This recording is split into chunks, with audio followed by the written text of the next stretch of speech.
চাঁদপুরের ফরিদগঞ্জ উপজেলার মুন্সিরহাট থেকে উভারামপুর পর্যন্ত প্রায় ৩.৫ কিলোমিটার সড়ক যেন মরণ ফাঁদ। এলাকাবাসীর অভিযোগ, গত ১৬ বছরে একবারেও সংস্কার হয়নি এই সড়ক। তারপরও বালুবাহী ট্রাক চলাচল করায় সড়কটি আরও নষ্ট হচ্ছে। এছাড়া প্রতিনিয়ত ঘটছে দুর্ঘটনা। দ্রুত সড়কটি সংস্কারে উদ্যোগ নেওয়ার দাবি এলাকাবাসীর। আলামিন ভূঁইয়ার তথ্য ছবিতে প্রতিবেদন। চাঁদপুরের ফরিদগঞ্জ উপজেলার সুবিদপুর পূর্ব ইউনিয়নের মুন্সিরহাট থেকে উভারামপুর গ্রামের এই ৩.৫ কিলোমিটার সড়ক সংস্কার হয়নি গত ১৬ বছরে। খানাখন্দে ভরে সড়কটি পরিণত হয়েছে মরণ ফাঁদে। ভুক্তভোগীদের অভিযোগ, ২০০৯ সালে সড়কটি নির্মাণের ১ বছর পরই ভাঙতে শুরু করে।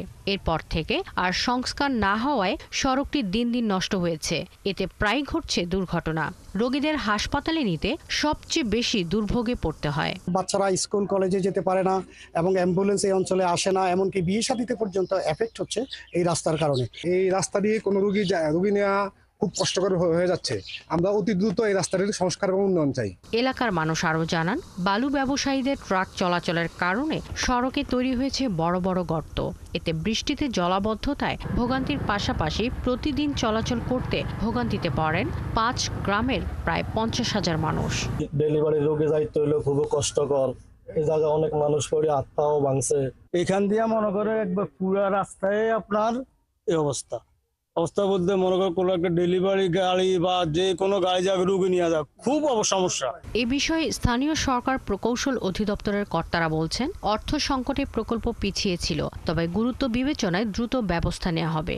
এই রাস্তাটি দীর্ঘদিন যাবৎ মেনটেন্যান্স আমরা করতে পারি নাই, আমাদের বিভিন্ন সময় ফান্ডের প্রবলেম থাকে।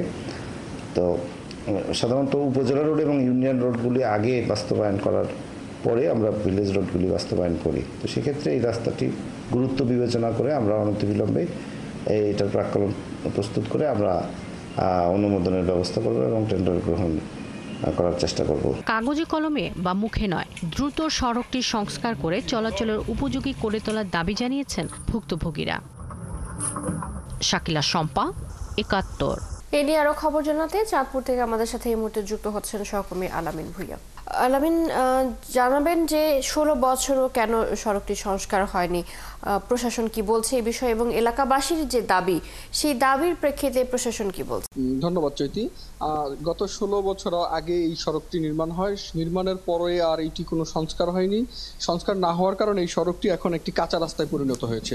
অর্থাৎ এই সড়কটিতে পাকাকরণ করা হলেও কোনো সংস্কার হয়নি এবং বিভিন্ন সময় ট্রাক এবং অন্যান্য যানবাহন, অননুমোদিত যানবাহন চলায় সড়কটি একেবারেই চলাচলের অনুপযোগী হয়ে যায়।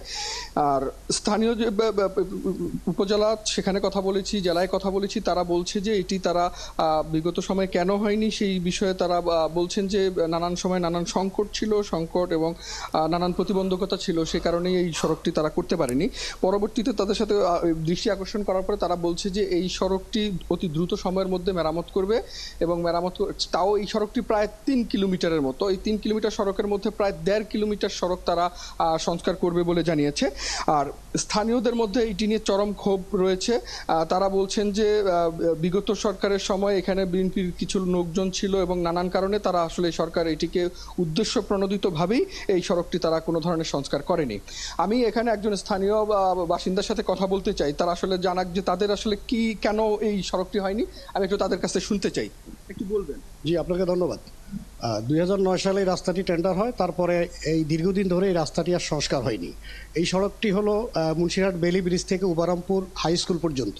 এই ৩ কিলোমিটার সড়কের জন্য আমরা বিভিন্নভাবে দাবি করেছিলাম বিগত সরকারের সময়, কিন্তু কোনোভাবেই তাদের টনক নড়েনি, আমরা করতে পারিনি। আজকে আপনাদের মাধ্যমেই আমরা কর্তৃপক্ষকে সজাগ করতে চাই এবং আমাদের এই কম বেশি ৫০,০০০ মানুষ এই দুর্ভোগ পোহাচ্ছে এই সড়কটি নিয়ে, যে কারণে আমাদের রুগী হাসপাতালে পাঠাতে পারি না, এমনকি বাচ্চারা স্কুল কলেজে যেতে পারে না। এখানে অনেকগুলো সামাজিক প্রতিষ্ঠান আছে, স্কুল কলেজ আছে, মসজিদ মাদ্রাসা আছে, এমনকি পীরের মাজার আছে।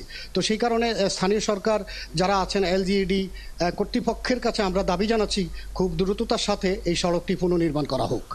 জ্যোতি যেমনটি বলছিলেন, আসলে এই সড়কটিতে একটি মাদ্রাসা, দুটি মাদ্রাসা, একটি প্রাইমারি স্কুল এবং একটি হাই স্কুল রয়েছে। এছাড়া একটি খুব প্রসিদ্ধ একটি মাজার রয়েছে। এখানে প্রায় 50,000 লোকের বসবাস।